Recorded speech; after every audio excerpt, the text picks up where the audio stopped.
Good morning, everyone. Pastor George here with your Theolog, even though I know it's the afternoon. It's 6:26 right now in the morning, and I haven't taken a shower yet. There's nothing you can do to stop me. I'm going to record this now because I have a busy day ahead of me. And today we have a question from Joan, and it's not really a question. It's more of like a Pastor George reacts type of video here. And so she asks or brings to my attention this. She says, Pastor George, did you see the commercial with President Reagan's son, Ron? He ends it with, I'm a lifelong atheist and don't care if I burn in hell. Check it out and maybe answer in a mailbox Friday. I guess she wants more my response to that because there's no question. And also, Joan, I love that you always type in caps because it looks like you're yelling. I know you do it for emphasis, but I just think it's funny. So what I'm going to do is just in case you haven't seen the ad, I'm going to just post it in the video right now, and then I'll respond to it. So see you in a bit.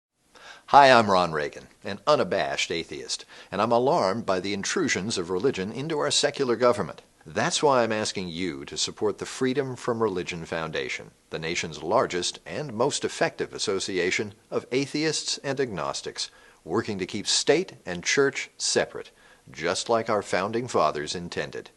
Please support the Freedom from Religion Foundation.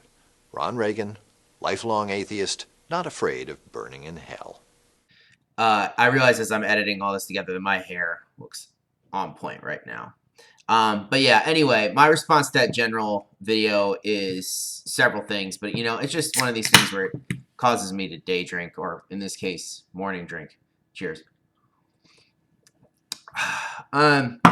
Yeah, a lot of weird stuff in this world. So I have seen that ad before, Joan. Just a heads up, I have. That plays after many political debates in the United States. Well, at least in the most recent election, it did. And so it is political theater, right? It's kind of actually a message that they intend to kind of shock people and stuff like that, right? Because it doesn't shock me or younger people really, but it would definitely shock some of the more older folks in the room who probably not heard God so flippantly dismissed in a public sphere on the national election, scale of national election. So again, it's political theater first and foremost.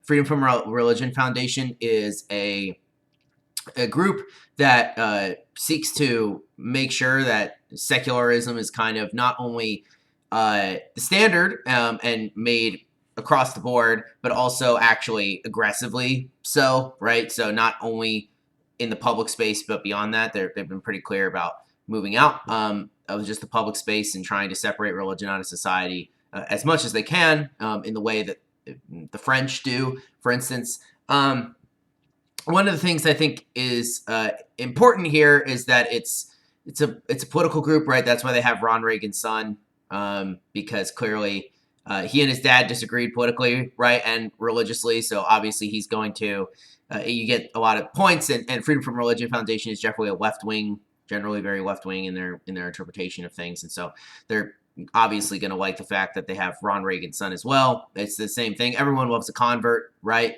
So if you're able to put a convert up there, that'll also make people mad. So it kind of fills a dual purpose of rousing up the base, getting those dollars throwing in so they can use them to fight cases in court and stuff like that, and also to make the enemy upset, right?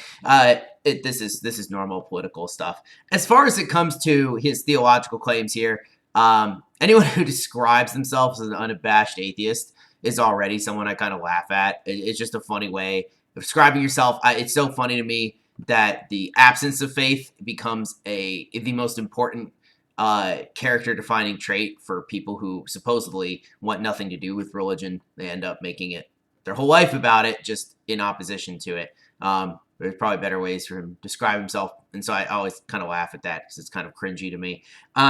And then there's, I think, the part that you're getting off, like you're responding to, Joan, or you think is strange, is the part where he says, I'm a lifelong atheist, I'm not afraid of burning in hell, right?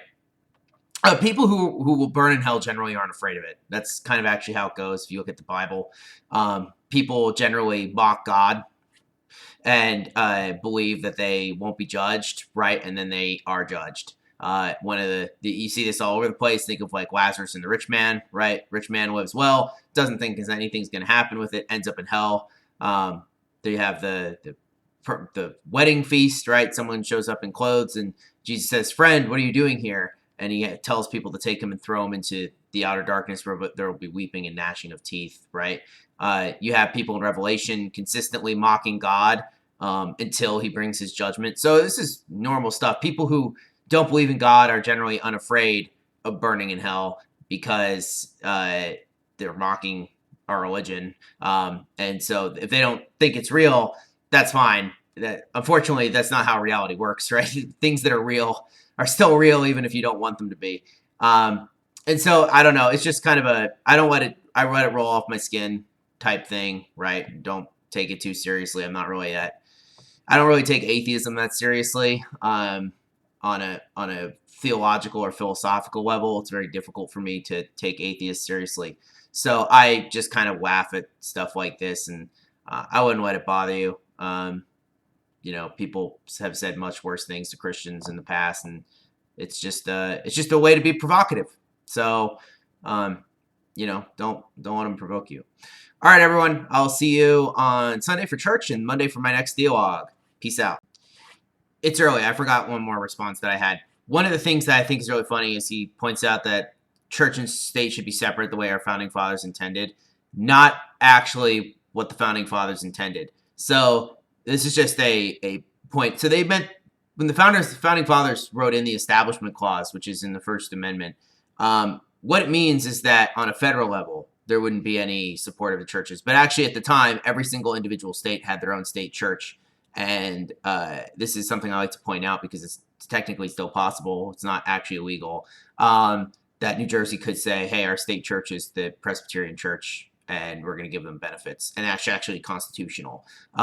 Connecticut was the last state to abolish its state church. And I want to say it happened in like 1825 or 1830, way after the Constitution was written and adopted and ratified, right? And way after the founding fathers were dead. They were fine.